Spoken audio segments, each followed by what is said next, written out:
Pick up your phone right now. Go ahead. You probably already did before I even said that. Now think about this, how many times have you checked your phone today? Not to call someone. Not to look something up. Just, checked it. Unlocked it, looked at it, put it back down. Maybe 30 times. Maybe 80. The average person does it 96 times a day. That's once every 10 minutes. Every single waking hour. And here's the thing that should bother you, you don't even know why. You weren't bored. You weren't waiting for something important. You just picked it up. Like your hand moved before your brain gave permission. That's not a habit. That's not laziness. That's your brain being hacked. And today, I'm going to show you exactly how did I in the 1950s, a psychologist named B.F. Skinner ran a simple experiment. He put rats in a box with a lever. When a rat pressed the lever, it got food. First version, every press gave food. The rat pressed when hungry, then stopped. Normal behavior. Second version, food came randomly. Sometimes pressing gave food. Sometimes nothing. The rat lost its mind. It pressed the lever compulsively, frantically, even when it wasn't hungry.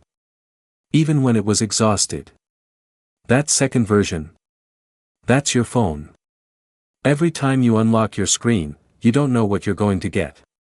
Maybe there's a notification that matters. Maybe there's a text from someone you like. Maybe there's nothing. That unpredictability, that maybe, is what psychologists call a variable reward schedule. And it is, without exaggeration, the most addictive reinforcement pattern ever discovered in behavioral psychology.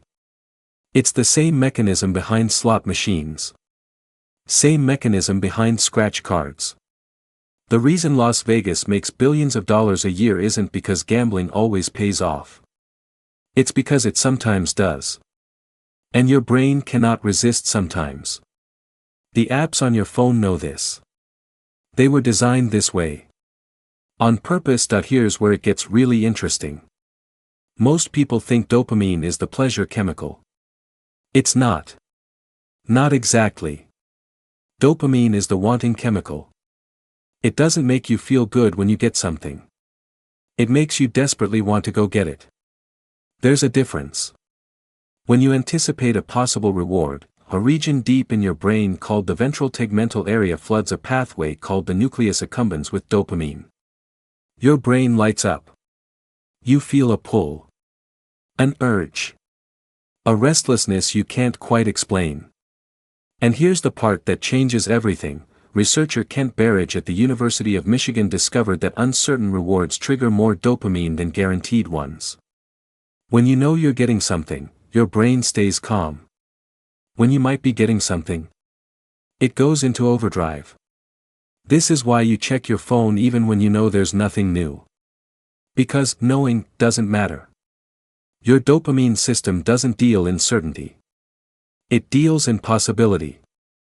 So every time you pick up your phone, your brain isn't looking for a reward. It's chasing the feeling of almost getting one.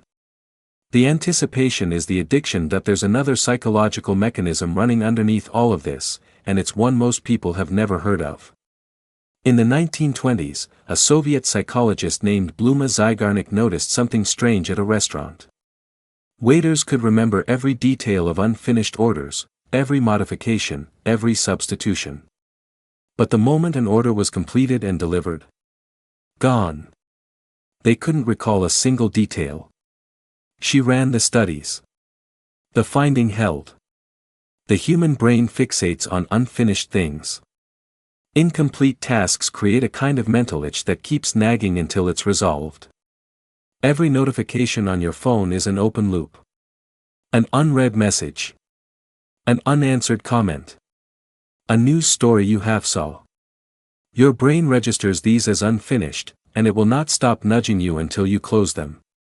Until you check. And the moment you do close one loop, 5 more open. The feed never ends. The notifications never stop. Someone designed it that way. There's also the fear layer on top of this. FOMO, fear of missing out, isn't just a social media buzzword. Research has tied it directly to anxiety, poor concentration, and disrupted sleep. Your brain interprets being out of the loop as a social threat. And social threats, evolutionarily, were dangerous. Being excluded from the group was a death sentence for our ancestors. So your brain treats missing a text with the same low-level alarm it would use for missing a predator. The stakes feel higher than they are. Because your brain evolved before smartphones existed. Here's what nobody tells you. This was not an accident. The companies behind your favorite apps employ teams of psychologists, behavioral scientists, and neuroscientists. Their job title, in many cases, is literally growth engineer or engagement designer. And their explicit goal is to maximize the time you spend on their platform. Infinite Scroll, the feature where the feed never ends, was invented specifically to eliminate natural stopping points. Before Infinite Scroll, a page ending was a moment of pause. A moment to decide. Now, there's no decision. There's just more. The red notification badge was borrowed from the psychology of urgency. Red means danger, means act now, means look here. It was chosen deliberately. The pull to refresh gesture, where you drag down and the screen bounces back up before showing new content, mimics the exact physical motion of pulling a slot machine lever. That's not a coincidence. That was a design choice. Former executives from some of the biggest social media platforms have said publicly that they understood what they were building. That they felt guilty. That they don't let their own children use the products they created. You are not weak for being affected by this. You are human.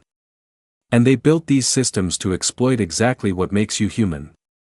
So what do you do with all of this? The answer isn't to throw your phone away.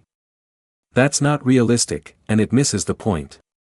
The point is to understand the mechanism, because once you see the loop, it loses some of its power. But understanding alone isn't enough. You need friction. The apps are designed to be frictionless. To require zero effort to open. So the counter-strategy is to deliberately add friction back in. Log out of social media apps after each use. Put your phone in another room at night. Turn your screen to grayscale. Research shows that removing color cues reduces the urge to scroll by making the interface less stimulating. These aren't hacks. They're structural. They put a pause between your impulse and your action. And that pause is where your conscious mind can catch up to your dopamine system. There's also the notification question. Every notification is an externally triggered dopamine cue. The platform is literally reaching into your pocket and pulling your dopamine lever without your permission. Turning off non-essential notifications isn't a productivity tip. It's taking back control of your own reward system. And finally, boredom. We've become terrified of it. The moment there's a gap, a pause, a moment of nothing, we reach for the phone. But boredom is not an enemy. Psychologists have found that tolerating boredom is one of the strongest predictors of creativity and focus. The discomfort of boredom is your brain asking for real stimulation. The phone offers fake stimulation that never actually satisfies. Let the loop stay open sometimes. Let yourself not know. That's not anxiety. That's freedom. You are not addicted to your phone because you have no willpower. You're not checking it because you're lazy or weak or incapable of focus. You're checking it because some of the smartest people on the planet spent billions of dollars figuring out exactly how to make you check it. And they succeeded. But knowing that changes something. The loop doesn't disappear, but you can see it now. And the moment you can see a trap, you can choose not to step into it. Your attention is the most valuable thing you own. Protect it like it is.